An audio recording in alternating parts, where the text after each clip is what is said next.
درخواست ہے دعائیں کافی زمین کو پیش کریں.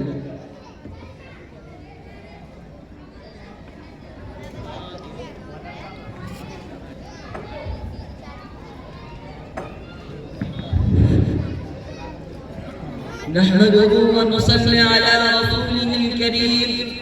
أما بعد، قال النبي صلى الله عليه وسلم: خيركم من تعلم القرآن وعلمه، أو كما قال عليه الصلاة والسلام.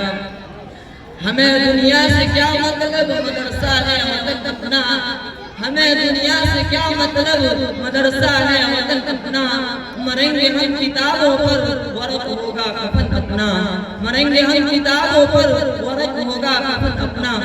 محترم سامعین کرام، آج کی مجلس میں آپ حضرات کے روبرو مدرسے کی مختصر حقیقت بیان کرنا چاہتا ہوں. امید ہے کہ غور و سماعت فرمائیں گے. مدرسہ ایک بہت بڑی نعمت ہے. آج کے دور میں مدرسہ بہت ہی قیمتی چیز ہے. اللہ نے آج یہ نعمت عطا کی ہے، ہمیں اس سے فائدہ اٹھانا چاہیے. علم دین کا اتنا سیکھنا فرض ہے جس سے نماز روزہ وغیرہ درست ہو سکے. علم دین کی تعلیم اس مدرسہ میں ہوتی ہے. یہ مدرسہ ماں کی گود کی طرح ہے. جس طرح بچہ ماں کی گود میں پرورش پاتا ہے، اسی طرح انسان یہاں بھی پرورش پاتا ہے. اور مدرسہ انسان کو انسان بناتا ہے. یہ مدرسہ چند افراد مل کر بناتے ہیں اور مدرسہ کئی افراد کو بناتا ہے. ہم مدرسہ کی عمارت بناتے ہیں اور مدرسہ ہمارا قلب بناتا ہے، اور مدرسہ ہمارا قلب بناتا ہے، اور مدرسہ ہمارا قلب بناتا ہے. اور یہی اور اللہ سے ہمارا تعلق جوڑتا ہے. اور یہی نبی کا کام تھا کہ مخلوق کو خالق سے جوڑتے تھے. یہ مدارس بھی ہمیں اللہ سے جوڑتے ہیں جس طرح نبی مخلوق کو خالق سے جوڑتے ہیں. لہذا ان مدرسوں کو نہ کوئی طاقت ہلا سکتی ہے اور نہ کوئی ان مدرسوں کو توڑ سکتا ہے. محترم بزرگوں، یہی وجہ ہے کہ آج مدارس کا جال ہر اطراف و اکناف میں پھیلا ہوا ہے. جبکہ حکومت رات دن ان اداروں کو مٹانے اور ختم کرنے کی کوشش کر رہی ہے، لیکن ان اداروں کا نظام ایسی ذات عالی کے قبضہ میں ہے جس کو نہ کوئی بگاڑ سکا ہے اور نہ بگاڑ سکے گا انشاءاللہ تعالی. اب اس کے متعلقین کے بارے میں سرور دو عالم صلی اللہ علیہ وسلم کی زبان سے سنیں. حضرت انس رضی اللہ عنہ حضور صلی اللہ علیہ وسلم کا ارشاد نقل کرتے ہیں کہ اگر دنیا میں ان لوگوں کو دیکھنا چاہتے ہو جن کو اللہ نے جہنم کی آگ سے آزاد کر دیا ہے تو طلبہ علم دین کو دیکھو. بخدا جو طالب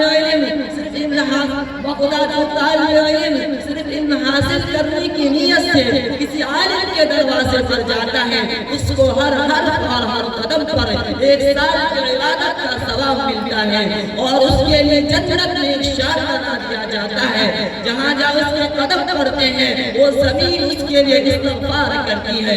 صبح و شام فرشتے اس کی مغفرت کا اعلان اس طرح کرتے ہیں: هؤلاء وتقاء الله من النار. یہ وہ لوگ ہیں جن کو اللہ نے جہنم سے آزاد کر دیا. اس سے مراد وہی لوگ ہیں جو علم دین حاصل کرتے ہیں، مدرسے میں رہتے ہیں. ظاہر سی بات ہے جب طلبہ کرام کا اتنا بلند مقام ہے تو ان لوگوں کی کیا شان ہوگی جو طلبہ پر خرچ کرتے ہیں، مدرسے میں امداد دیتے ہیں. ان کے روح اور پیسوں سے جو عمارت بنائی جاتی ہے تو آخرت میں اللہ تعالیٰ ان کو کتنا بڑا اجر دے گا. دوستو، مدرسہ کیا ہے؟ مدرسہ میں قرآن ہے جو اللہ کی کتاب ہے، انقلابی کتاب ہے جس نے دنیا کی کایا پلٹ دی، ہلچل مچا دی. سب سے پہلے قرآن میں آ کر یہ کیا کہ جو بندے خدا سے ٹوٹ چکے تھے انہیں خدا سے جوڑا اور فرمایا کہ تم تعلق کو توڑتے ہو لیکن خدا نہیں توڑتا. چنانچہ اگر خالق کا مخلوق سے تعلق نہ ہوتا تو قرآن نہ بھیجتا. قرآن نے مٹے ہوئے لوگوں کو راہ دکھائی، زمانے کو خیر القرون بنا دیا، اور قرآن قیامت تک آنے والوں کے لیے مشعل راہ بن گیا. قرآن کریم کا کتنا بڑا احسان ہے کہ حضور صلی اللہ علیہ وسلم کو محمد بن عبداللہ سے محمد رسول اللہ صلی اللہ علیہ وسلم بنا دیا اور خاتم النبیین بنا دیا. بہرحال ادارہ کا مدار طالب علم اور مدرس پر ہے، تعمیر سے اونچائی نہیں آتی. اس ادارہ کا رشتہ اصحاب صفہ سے چلا ہوا ہے، جس کے معلم سرور دو عالم صلی اللہ علیہ وسلم تھے، اور جس کے طالب علم حضرت ابو بکر صدیق رضی اللہ عنہ، حضرت فاروق اعظم رضی اللہ عنہ جیسے تھے.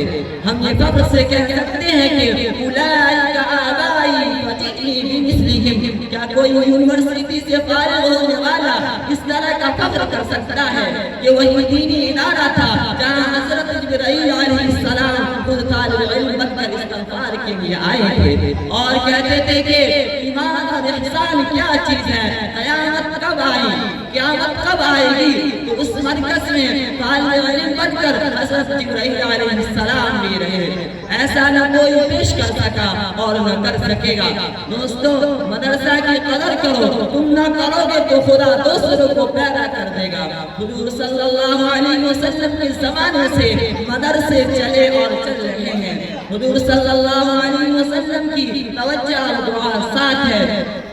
حضور صلی اللہ علیہ وسلم کی توجہ اور دعا ساتھ ہے. لہذا اس سے تعلق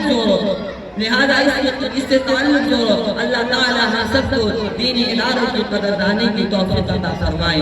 آمین. وآخر دعوانا الحمدللہ رب العالمین. یہ مدرسہ ہے میرا، میں قدا نہیں سب